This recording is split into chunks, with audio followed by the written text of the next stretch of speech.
이 시간 자리에서 일어나셔서 하나님의 말씀을 함께 보시겠습니다.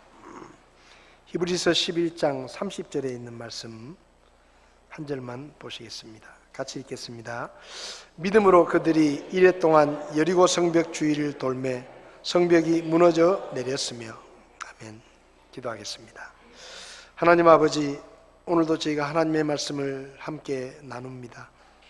주께서 주신 말씀이 우리 마음에 새겨지게 하시고 우리가 이 혼탁한 시대 속에서 하나님의 말씀의 지혜를 따라 살아갈 수 있도록 저희들을 가르쳐 주시기를 원합니다.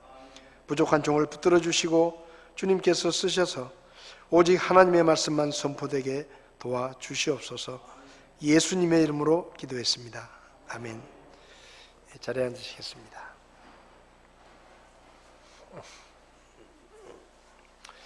여러분은 혹시 성경에 믿음이라는 단어가 몇 번이나 나오는지 아십니까? 성경을 검색을 해보면 우리 흠정역 성경을 기준으로 하면 236번 믿음이라는 단어가 나온다고 합니다. 구원이라는 단어는 445번, 사랑은 567회, 죄라는 단어는 939회, 또 하나님, 주님, 예수님, 성령님 이렇게 다 합쳐서 하나님에 해당되는 단어는 13,009회 정도 나온다고 합니다. 그 믿음이라는 단어가 236번 나오는데 저는 솔직히 좀 놀랐습니다. 왜냐하면 믿음이라는 단어가 굉장히 많이 나올 것 같은데 성경 전체에 믿음이라는 단어가 제 생각에는 수천 번 나오지 않겠나 생각이 됐는데 의외로 236회니까 그렇게 많지는 않더라고요. 우리는 교회에서 믿음이란 말을 굉장히 많이 쓰고 또 수도 없이 이렇게 쓰고 있는데 성경에는 믿음이라는 단어가 그렇게 많이 나오지 않더라 하는 것을 이번에 생각을 해 보았습니다. 여러분은 무엇을 믿으십니까? 우리는 믿는다고 말을 하는데 여러분은 무엇을 믿고 계십니까? 여러 가지 내용이 있겠죠, 그죠? 그럼 한 가지 더 물어보고 싶은데요. 안 믿는 사람하고 믿는 여러분하고 다른 게 무엇입니까? 네? 다른 게 뭐죠? 안 믿는 사람하고 우리하고. 안 믿는 사람들은 돈을 정말 좋아합니다. 그죠? 여러분은 돈을 싫어하십니까?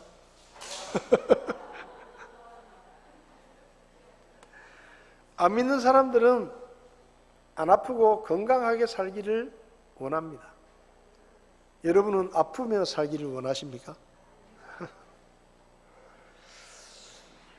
여러 가지 생각을 해보면 안 믿는 사람하고 믿는 나하고 무슨 차이가 있을까 생각을 해보면 차이가 좀 많아야 되는데 어떤 부분에서는 나도 안 믿는 사람하고 별 다를 게 없구나 그런 생각을 많이 합니다.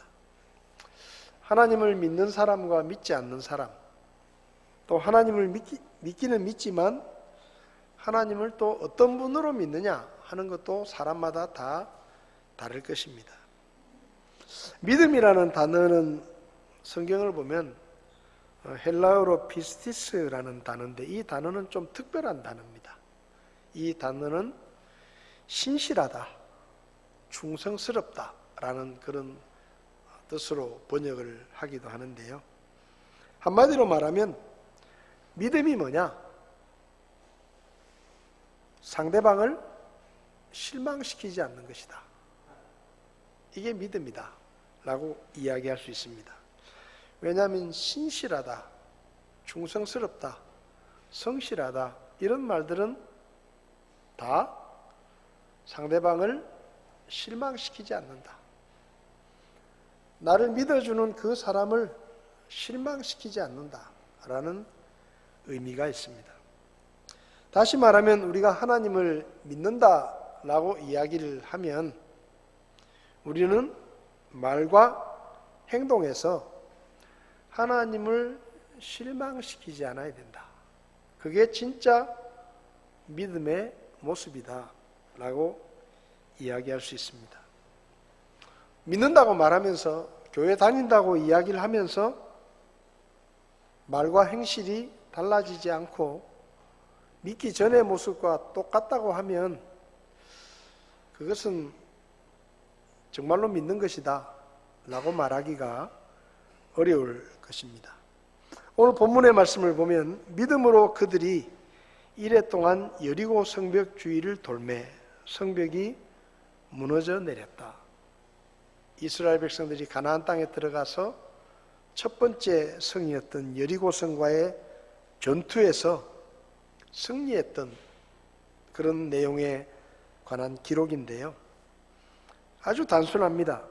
믿음으로 그들이 7일 동안 여리고 성벽 주위를 돌았는데 성벽이 무너져 내렸고 그들은 승리했다. 이게 결론입니다. 오늘 본문의 말씀을 통해서 주권자 하나님을 믿는 믿음을 회복하라 라는 제목으로 좀 말씀을 드리려고 합니다. 우리가 잘 알듯이 이스라엘 백성들은 이집트에서 나왔을 때는 홍해가 갈라지는 기적을 경험하고 홍해를 건넜고 그 다음에 가나안 땅에 들어갈 때는 요단강이 갈라지는 기적을 통해서 가나안 땅으로 들어갔습니다. 가나안 땅을 들어가서 첫 번째 성읍이었던 여리고성과 전투를 하게 되었는데 그 전투는 굉장히 중요한 전투였습니다. 여리고성의 이 가나안 땅의 첫 번째 성읍이기도 하지만 만약에 그 성을 정복하지 못하면 앞으로 나아갈 수 없는, 더 전진할 수 없는 그런 형편이었기 때문에 여리고성은 반드시 정복해야 되는데 그 여리고라는 성이 그렇게 호락호락한 성이 아니었습니다. 오늘 본문의 말씀은 31글자로 이루어져 있습니다. 아주 짧은 구절이죠. 그런데 이 말씀 속에는 이스라엘 백성들이 어떻게 여리고 성과의 싸움에서 승리할 수 있었는지를 우리에게 핵심적으로 가르쳐 주고 있습니다. 이스라엘 백성들이 여리고 성과의 싸움에서 승리할 수 있었던 이유는 믿음으로 7일 동안 성벽 주위를 돌았기 때문입니다. 근데 이 얘기를 딱 들으면 전혀 동의가 되지 않습니다. 왜냐하면 성벽 주위를 7일 동안 돈다고 해서 싸움을 이겼다? 이건 말이 안 되는 거예요. 뭐 화살을 쏘았다, 칼을 들고 전진을 해가지고 사람을 죽이고 우리 쪽도 죽고 저쪽도 죽고 뭐 치열한 전투가 일어나가지고 뭐 이런 얘기를 우리가 상상을 하지. 싸움에 이기긴 이겼는데 한 일은 성 주위를 7일 동안 본 것밖에 없다. 그렇게 이야기를 하면 아무도 믿으려고 하지 않을 것입니다. 우리가 가지고 있는 상식과는 전혀 다른 이야기입니다. 싸움에서 이기려고 하면 군대를 잘 훈련하고 작전을 잘 세우고 화살도 쏘고 칼을 빼들고 싸우기도 하고 피를 흘리며 때로는 죽어가면서 전쟁을 해야 그 전쟁에서 이길 수 있는 것이지, 화살 하나 쏘지 않고 7일 동안 그 성을 걸어서 돈 게 단데 어떻게 승리를 했다는 말이냐, 그렇게 생각할 수 있어요. 다시 말하면 이스라엘 백성들이 여리고성과 싸워서 이길 수 있었던 이유는 그들이 열심히 싸웠기 때문이 아니라는 것입니다.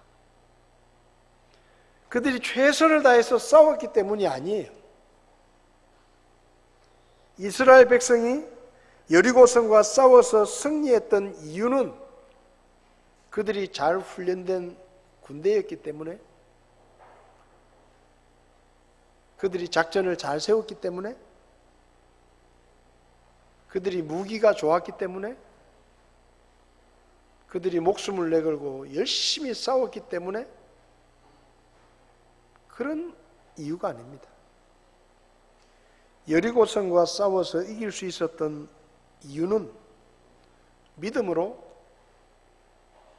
일주일 동안 그 성을 돌았기 때문이에요. 그게 다예요. 여기서 말씀하는 믿음이 뭐냐? 사람의 생사화복과 한 나라의 흥망성쇠를 결정하시는 분이 하나님이시다 라는 믿음입니다.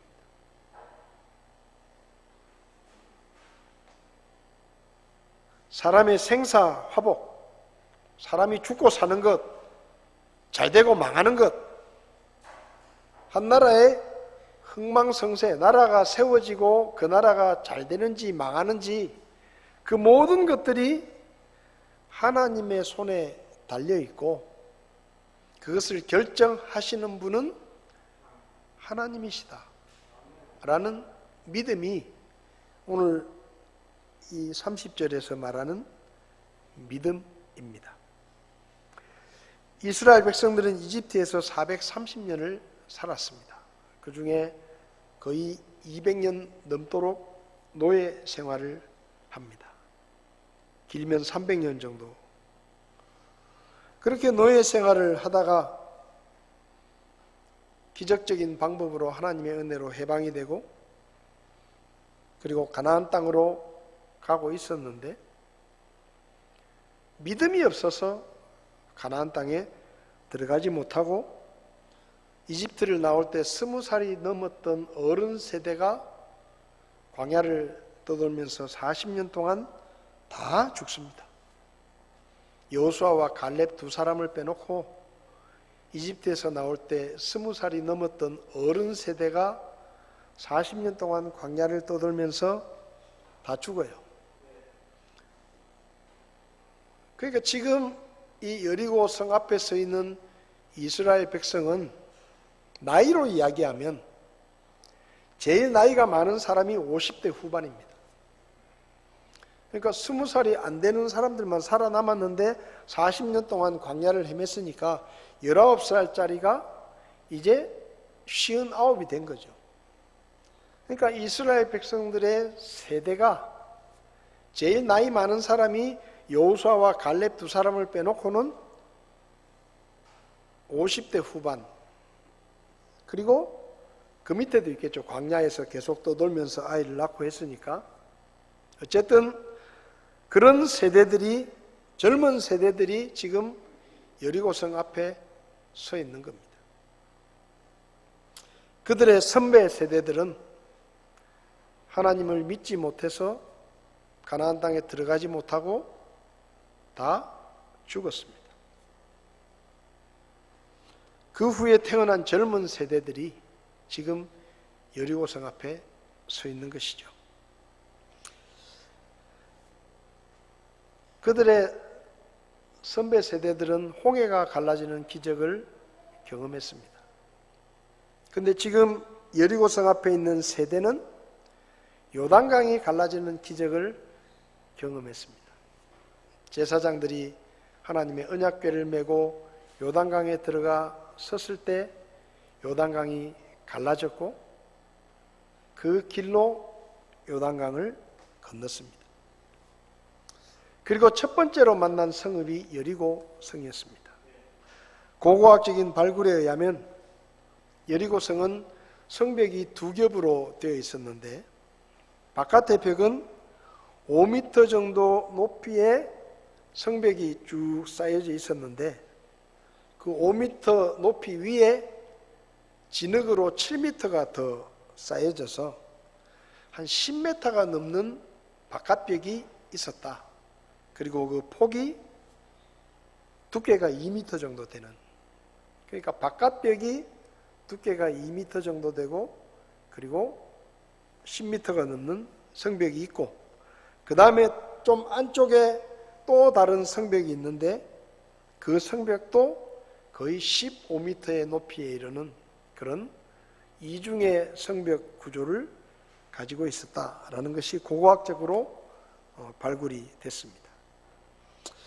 여리고성은 세계적으로 가장 오래된 사람들의 주거지 중에 하나입니다. 그러니까 굉장히 오랫동안 사람이 살았다는 이야기죠.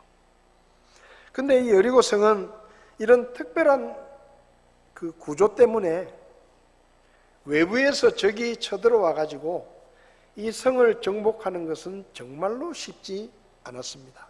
그래서 역사를 보면 여리고성을 정복했던 경우가 그다지 많지 않습니다. 그러니까 여리고성은 한마디로 말하면 아주 철옹성이에요. 성벽이 두터운 성벽이 두 겹으로 되어 있고, 그리고 요새처럼 이렇게 올라가 있었기 때문에 외부에서 요즘 같으면 뭐 총도 있고 뭐 대포도 있고 미사일도 있고 이렇지만 옛날에는 기껏 해봤자 총칼인데 그걸 가지고 칼하고 뭐 화살 쏘고 이럴 텐데 그걸 가지고 그 성을 정복하는 것은 정말로 쉽지 않은 일이었습니다. 더구나 이스라엘 백성들은 뭐 변변찮은 군대도 없고 무기도 없고 그저 뭐 광야를 떠돌다가 그렇게 온 거예요. 여리고성을 정복하지 못하면 더 이상 앞으로 나갈 수 없습니다. 왜냐하면 뒤에 적이 있으니까. 앞에도 적이 있고 뒤에도 적이 있으면 이 양쪽에서 공격을 받으면 곤란하니까 앞으로 갈 수가 없습니다. 반드시 정복을 해야 됩니다. 고민을 했겠죠. 저 성을 어떻게 정복해야 되느냐.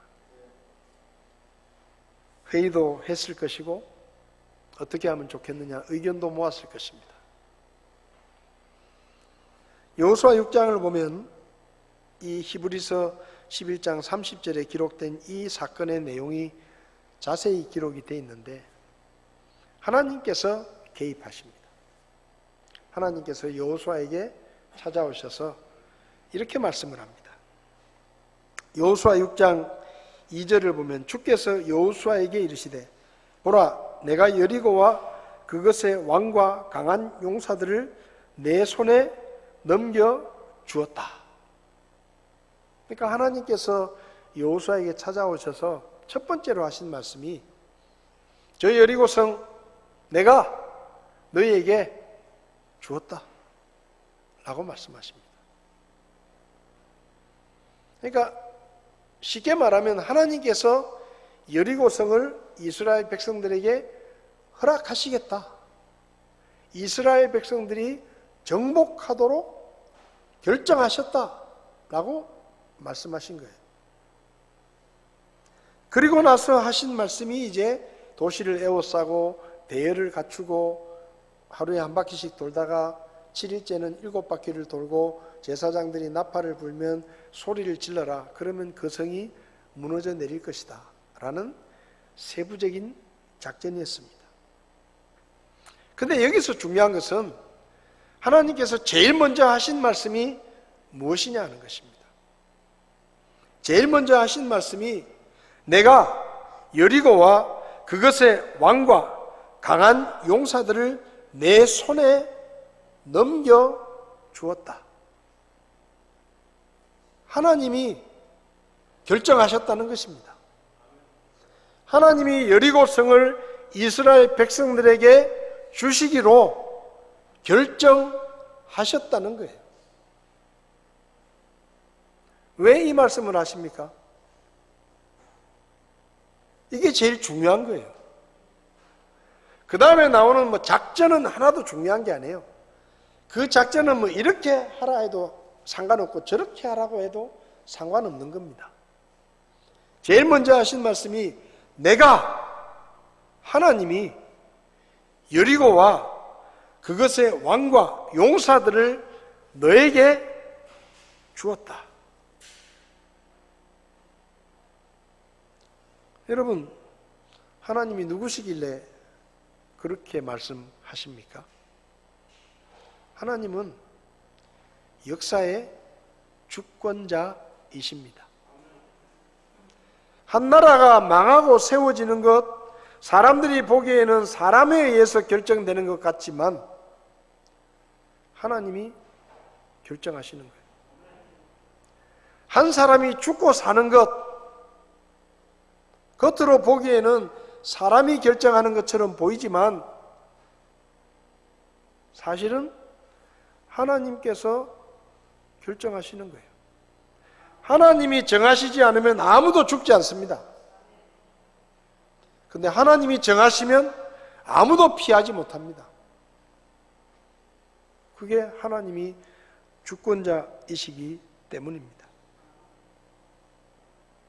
사람은 살고 싶다고 사는 게 아닙니다. 죽고 싶다고 죽는 게 아니에요. 어떤 사람은 39번 죽으려고 시도했는데 다 살았어요. 자기는 죽고 싶어서 39번을 약도 먹고 물에도 뛰어들고 건물에서도 뛰어내리고 교통사고도 나고 오만 짓을 다 했는데 39번이나 시도를 했는데 못 죽었다는 거예요. 근데 어떤 사람은 정말로 죽고 싶지 않았는데 어느 날 갑자기 죽습니다. 그 사람은 정말 죽고 싶어 한 사람이 아니에요. 그 사람은 정말로 살고 싶었던 사람이에요. 근데 어느 날 갑자기 부고 소식이 들려옵니다. 돌아가셨어요. 왜요? 어제도 같이 식사했는데 하룻밤 사이. 그 사람은 죽고 싶었던 사람이 아니에요. 근데 어떤 사람은 39번이나 죽고 싶어서 몸을 던지고 온갖 일을 다 해도 못 죽어요. 살아요. 그러니까 사람이 죽고 사는 건 사람 손에 달려있는 게 아니에요. 한 나라가 망하는 것도 마찬가지입니다. 우크라이나와 러시아가 전쟁을 한다고 했을 때 대부분의 전 세계 사람들이 어떻게 생각했느냐? 일주일 안에 우크라이나가 항복할 것이다. 전쟁 볼 것도 없다. 보나 마나 그냥 일주일만 되면 우크라이나가 손들고 항복하고 러시아가 우크라이나 땅을 접수하고 뭐 그렇게 생각했어요. 워낙 큰 나라와 또 우리나라보다 훨씬 우크라이나가 크지만 어쨌든 러시아에 비하면 별로 큰 나라가 아니니까 이건 진짜 다윗과 골리앗의 싸움이고 전쟁이 나면 일주일도 안 돼가지고 우크라이나에서 항복을 하고 전쟁이 끝날 것이다. 대부분 다 그렇게 생각을 했습니다. 근데 그게 그렇게 되는 게 아니에요. 사람 생각처럼 그렇게 되는 게 아니에요. 하나님이 말씀하십니다. 내가 결정했다. 여리고와 그 왕과 모든 용사들을 내 손에 넘겨주기로 결정했다. 그렇게 말씀하십니다. 그리고 나서 하신 말씀이 이상한 작전이에요. 보지도 듣지도 못한 괴상한 이해할 수 없는 작전입니다. 내가 너희에게 넘겨주기로 결정했으니까 내가 시키는 대로 해라. 매일 성을 한 바퀴씩 돌아라. 제일 앞에 군대가 서고 그 다음에 제사장들이 서고 그리고 제사장들은 나팔을 불고 하나님의 언약궤를 메고 그 다음에 후발대 군대가 서고 대열을 갖추어서 매일 한 바퀴씩 돌고 6일 동안 그렇게 한 다음에 7일째는 7바퀴를 돌고 제사장들이 나팔을 길게 불어서 신호를 하면 소리를 질러라. 그러면 저 성이 납작하게 무너져 내릴 것이다. 여호수아가 제일 먼저 들었습니다. 그 말을 듣고 여호수아에게 고민이 생겼을지 몰라요. 그래도 백성들에게 이야기를 해야 되는데, 야, 하나님이 말씀하셨는데 화살 쏠 필요 없다더라. 칼도 뽑을 필요 없다더라. 그냥 하루에 한 바퀴씩만 산책하듯이 돌라 하시더라. 그리고 7일째는 7바퀴를 돌라 하시더라. 그리고 제사장들이 나팔을 불면, 우리가 소리를 지르면 저놈의 성이 납작하게 성벽이 무너져 내릴 것이라고 하나님이 그렇게 하라 시키시더라. 그렇게 백성들에게 전달을 하면 백성들이 와, 그렇게 말할까요? 돌았습니까? 그게 무슨 전쟁입니까? 말 같지도 않은 소리 하지 마십시오. 정신이 나갔습니까? 그런 얘기를 들을지도 몰라요. 근데 어쨌든 여호수아가 하나님에게 그 말씀을 들었어요. 그리고 백성들에게 그대로 전달을 합니다. 근데 신기한 게 뭔가 하면, 제사장들이 여호수아 말이 끝나자마자 나가가지고 제사장들이 준비를 해요. 그리고 백성들이 준비를 합니다. 그리고 하나님이 시킨 그대로 해요. 매일 한 바퀴씩 돌아요. 그리고 하나님이 뭐라고 하셨는가 하면, 그 돌면서 떠들지 마라. 아무하고도 얘기하지 마라. 조용히 그냥 돌아라. 근데 이스라엘 백성들이 진짜 조용히 돕니다. 아무도 말을 안 하고 오로지 제사장들의 나팔 소리만 간간히 들리고, 여리고성 안에 사람들이 보니까 기가 막히는 거예요. 어마어마한 사람들이 떼거지로 몰려오더니 이게 뭔가 큰일이 날 것 같은, 큰 싸움이 날 것 같은데, 그 다음날 보니까 때로 몰려오더니 싸울 생각은 하나도 없고 그냥 성만 한 바퀴 삥 돌고 가는 거예요. 저것들이 왜 저러나? 먼지가 부옇게 날리는데 한 바퀴 삥 돌고 가는 거예요. 그 다음날 또 오더니 또 한 바퀴 빙 돌고 아무 소리도 안 하고 나팔만 삑삑 불어쌌고 그러고 가는 거예요. 아니, 그러기를 4일, 5일, 6일 동안 그렇게 하는 거예요. 저것들이 미쳤나? 이 싸울 생각은 안 하고. 그러더니 7일째는 새벽부터 일어나가지고 7바퀴를 돌아야 되니까 아침부터 일찍 나오더니 또 도는 거예요. 그날도. 그날은 많이 돌아. 한 바퀴만 도는 게 아니고. 그리고 7바퀴를 돌고 여호수아가 제사장들에게 신호를 합니다. 자, 나팔을 길게 불어라. 나팔을 길게 붑니다. 소리 질러! 그러니까 이스라엘 백성들이 소리를 냈다 지릅니다. 근데요, 거짓말같이 여리고 성벽이 폭삭 내려앉습니다.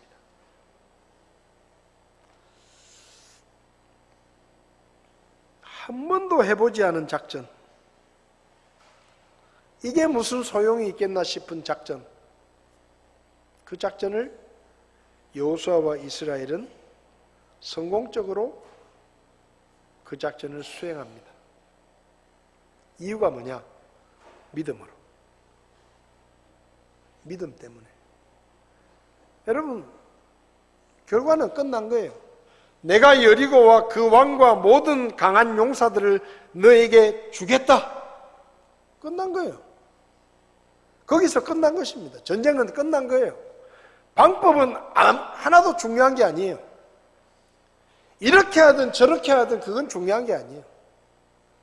결론은 이미 난 것이에요. 하나님이 넘겨주겠다고 하면 끝난 것입니다. 여호수아는 그걸 믿었습니다. 이스라엘 백성들도 그걸 믿었습니다.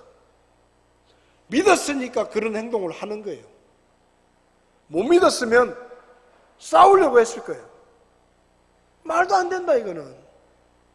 무슨 그 성을 몇 바퀴 돈다고 해서 그 성이 무너진다고, 말도 안 되는 소리다. 전쟁을 하려면 뭐 활을 쏘든지 칼을 들고 뛰어가든지 싸워야지 전쟁을 이길 수가 있지. 무슨 그 몇 바퀴 도는 게 무슨 도움이 되겠느냐 하고 불만을 제기하고 이의를 제기하고 다투면서 싸울 사람들은 싸우려고 했을 것입니다. 근데 그렇게 하지 않았어요. 방법이 이상하다고 생각하지 않았어요. 왜? 결론은 이미 난 것이니까. 전쟁은 끝난 것이니까.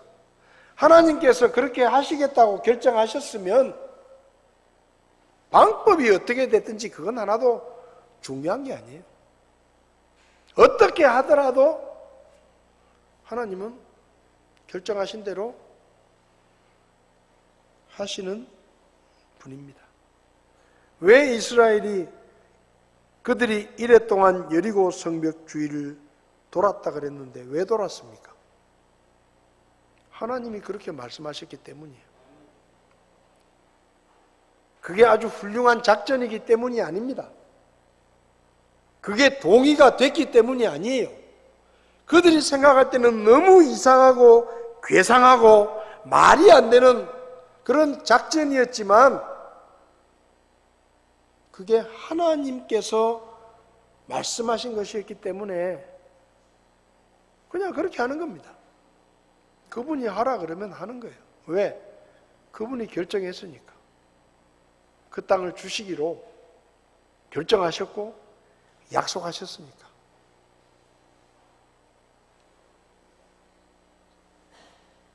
여러분, 우리가 하나님을 믿는데 하나님을 어떤 하나님으로 믿느냐가 중요합니다. 어떤 하나님으로 믿느냐? 여러분, 하나님을 역사의 주권자로 믿으십니까? 여러분의 죽고 사는 것이 누구 손에 달려 있습니까? 하나님 손에 달려 있다는 것을 믿으세요? 안 믿으세요?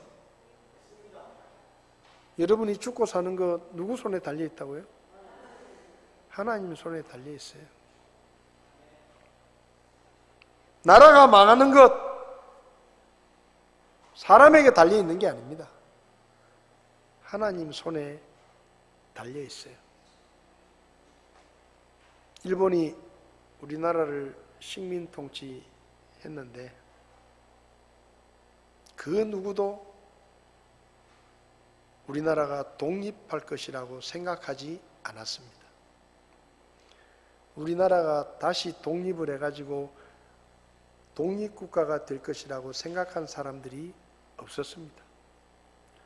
독립군들도 열심히 싸우기는 싸우고 노력은 하지만 그것이 현실로 다가올 것이라고 아무도 생각하지 못했습니다.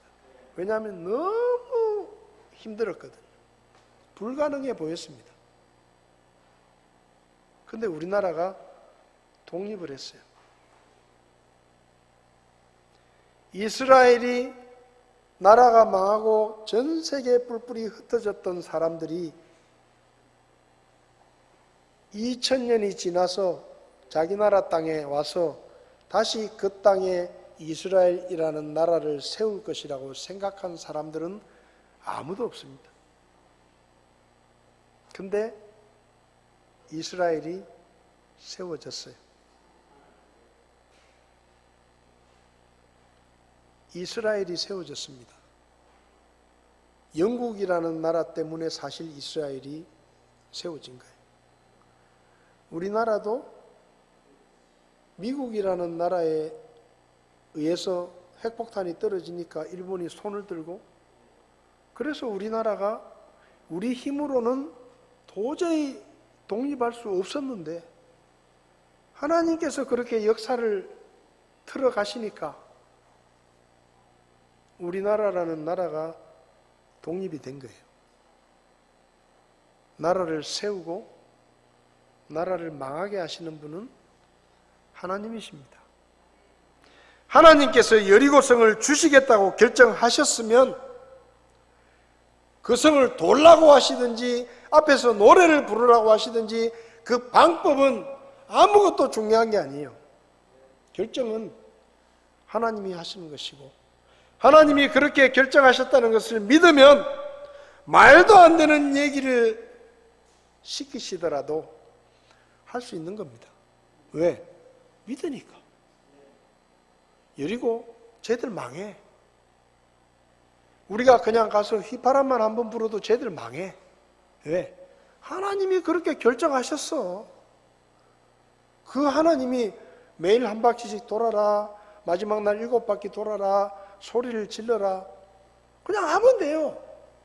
그게 뭐 아무것도 아닌 거, 말도 안 되고 뭐 이상한 이야기지만은 하나님이 그렇게 결정하셨다고 하니까 결과는 그대로 그렇게 될 거야. 이렇게 하든 저렇게 하든 그건 하나도 중요한 게 아니에요.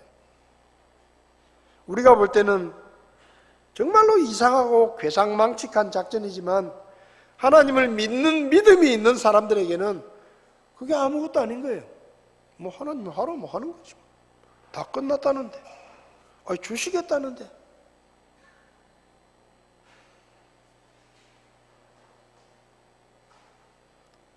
주권자 하나님을 믿으면 그렇게 할 수 있는 겁니다.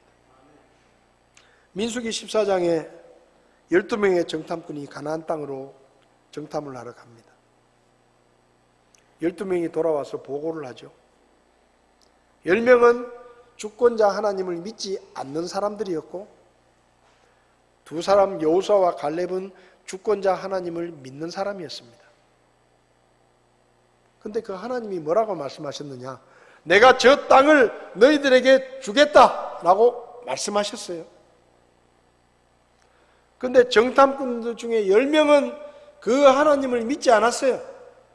하나님이 주시겠다고 하셨으면 끝난 것입니다. 왜? 그분이 주권자니까. 그분이 주인이니까. 근데 10명의 정탐꾼은 그것을 믿지 않았어요. 그래서 뭐라고 말하느냐? 그 땅에 사는 사람들은 너무 세요. 우리는 너무 약해요. 거기 갔다가는 다 맞아 죽어요. 그러니 거기 들어갈 생각은 꿈에도 하지 마세요.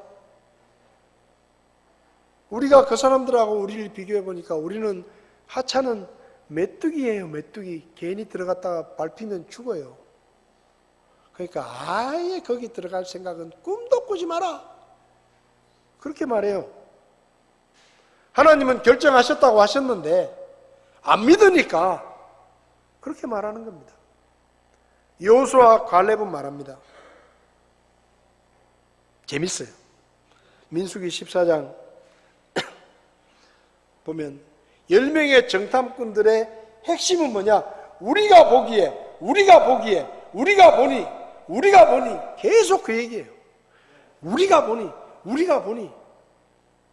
근데 여호수아와 갈렙은 뭐라고 말하느냐? 주께서 우리를 기뻐하시면 우리를 이 땅으로 데리고 들어가시고 그것을 우리에게 주시리라. 뭐라고요? 하나님이 그렇게 마음먹었으면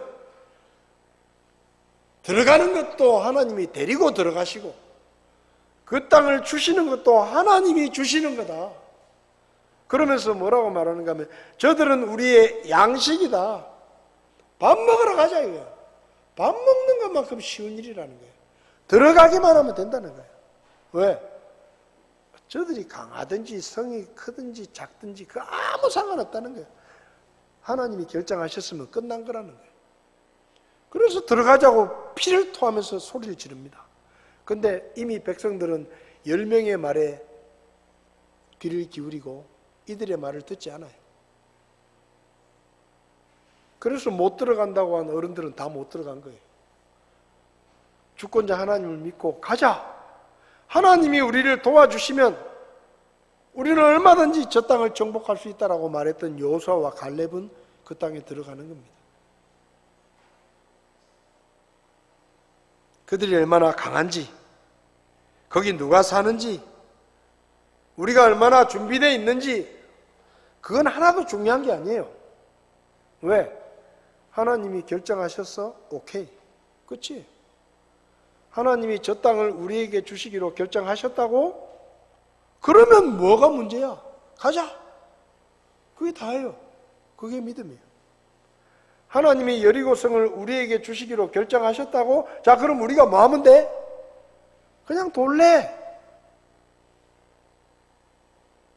아무 말 없이 그냥 돌래. 하나님이 그럼 돌면 되지. 불만도 없고 다른 의견도 없는 거예요. 왜? 하나님이 결정하셨다고 하니까. 하나님이 그 성을 우리에게 주기로 결정하셨다고 하니까. 여러분, 주권자 하나님을 믿으시기 바랍니다. 요한일서 5장 4절에 이렇게 말했습니다. 무엇이든 하나님에게서 난 것은 세상을 이기느니라. 세상을 이기는 승리는 이것이니 곧 우리의 믿음이니라. 우리의 무기는 믿음이에요. 우리가 살 수 있는 능력도 믿음이에요. 우리가 가만히 있을 수 있는 것도 믿음이고, 우리가 앞으로 나갈 수 있는 것도 믿음이고, 우리가 싸울 수 있는 것도 믿음이에요. 믿음이 힘이에요. 하나님을 믿으면 가만히 있으라면 가만히 있을 수 있습니다. 하나님을 믿으면 상대가 되지 않는 적과 싸우라고 해도 싸울 수 있어요. 다윗이 골리앗과 싸우러 나갑니다. 핵심은 뭐냐? 전쟁은 하나님께 속한 것이다. 하나님이 나에게 승리를 주실 것이다. 주권자 하나님을 믿는 믿음이에요. 그러니까 다윗은 나가는 거예요. 사울 왕도 못 나가고 장군들도 못 나가고 군인들도 아무도 나갈 수 없지만 믿음이 있는 어린애 다윗이 나가는 겁니다. 왜? 하나님이 그렇게 결정하셨다고 하면 상대가 누군지 그거 중요한 거 아니에요. 내가 누군지도 중요한 게 아니에요. 내가 무엇을 가지고 있느냐도 중요한 게 아니에요. 칼 하나 없어도 하나님이 그렇게 결정하셨다고 하면 이 전쟁의 결과는 이미 정해진 것이다. 그러니까 돌멩이 들고 가요. 돌멩이 들고.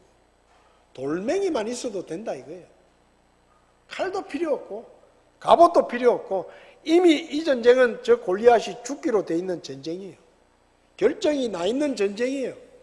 그러니 뭐 그거 싸우러 가는데 뭐 갑옷을 입고 뭐 칼을 들고 필요 없다. 돌멩이가. 그래 나 돌멩이로 이긴 거잖아요. 하나님이 결정하셨으니까. 요한복음 16장 33절 우리 같이 한번 읽어보겠습니다. 요한복음 16장 33절 같이 읽겠습니다. 너희에게 이 일들을 말한 것은 너희가 내 안에서 평안을 누리게 하려 함이니라. 세상에서는 너희가 환난을 당할 터이나 기운을 내라. 내가 세상을 이겼노라. 주님께서 선포하십니다. 이겼다. 내가 이겼다. 전쟁은 끝났다. 싸움은 끝났다. 너희들이 승리자다. 하나님이 선포하셨습니다. 두려워하지 마십시오. 걱정하지 마십시오. 죽을까 걱정하지 마세요. 하나님이 결정하십니다. 싸우세요. 겁먹지 말고 하나님이 결정하십니다. 하나님이 이미 이겼다고 말씀하십니다. 아무것도 두려워하지 말고 믿음으로 나가서 세상과 싸우고 마귀와 싸우고 승리하시기를 바랍니다. 자리에서 일어나시겠습니다. 찬송가 357장 믿음이 이기네 믿음이 이기네 주 예수를 믿음이 온 세상 이기네. 우리 가사를 생각하면서 주 믿는 사람 일어나 다 힘을 합하여 이 세상 모든 마귀를 다 쳐서 멸하세. 저 앞에 오는 적군을 다 싸워 이겨라. 주 예수 믿는 힘으로 온 세상 이기네. 우리는 힘이 없고 우리는 가진 게 없고 우리는 뭐 그렇게 대단한 사람들도 아니지만 주님이 우리에게 승리를 주시겠다고 하셨습니다. 믿으면 승리합니다. 믿으면 나갈 수 있습니다. 믿으면 그 성을 돌로 나갈 수 있어요. 못 믿으면 또 생각해야 되겠죠. 걱정해야 되겠죠. 믿으면 걱정, 근심 다 사라지고 주님이 주시는 승리가 우리 눈에 보일 것입니다. 우리 357장 가사를 생각하시면서 1절 찬송하시겠습니다.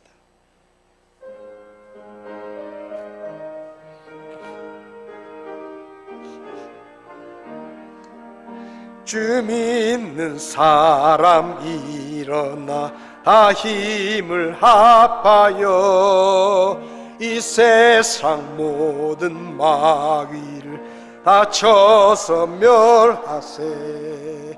저 앞에 오는 적군을 다 싸워 이겨라. 주 예수 믿는 힘으로 온 세상 이기네. 믿음이 이기네. 믿음이 이기네. 주 예수를 믿음이 온 세상 이길. 다 눈을 감으시겠습니다. 두려워하지 마십시오. 세상을 두려워하지 마십시오. 마귀를 두려워하지 마십시오. 믿음으로 담대하게 나가십시오.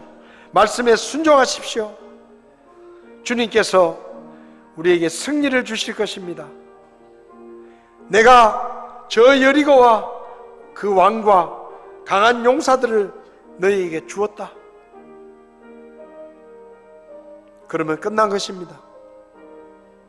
싸움은 끝난 것입니다. 두려워할 것이 없습니다. 염려할 것이 없습니다. 내가 가진 것이 없다고, 내 능력이 부족하다고 걱정할 이유가 없습니다. 주님께서 하십니다. 주님을 믿고 믿음으로 도전하고 담대하게 앞으로 나가 세상과 싸워 승리하는 우리 모두가 될 수 있기를 바랍니다.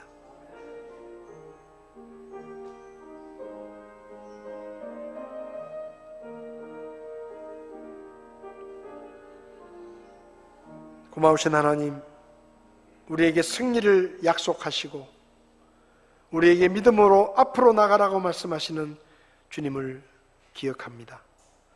내가 세상을 이겼다라고 선포하신 그 하나님의 말씀 앞에 역사의 주권자이신 그 하나님을 우리가 의심하지 않고 믿게 하시고 담대하게 세상에 나가 믿음으로 승리할 수 있도록 도와주시옵소서. 두려워하지 않게 해주시고 겁내지 않게 해주시고 물러서지 않게 하시고 믿음으로 앞으로 나아가 하나님이 우리에게 약속하신 승리와 성취를 누리며 살아갈 수 있도록 저희를 도와 주시옵소서. 예수님의 이름으로 기도했습니다. 아멘. 예배를 마치겠습니다.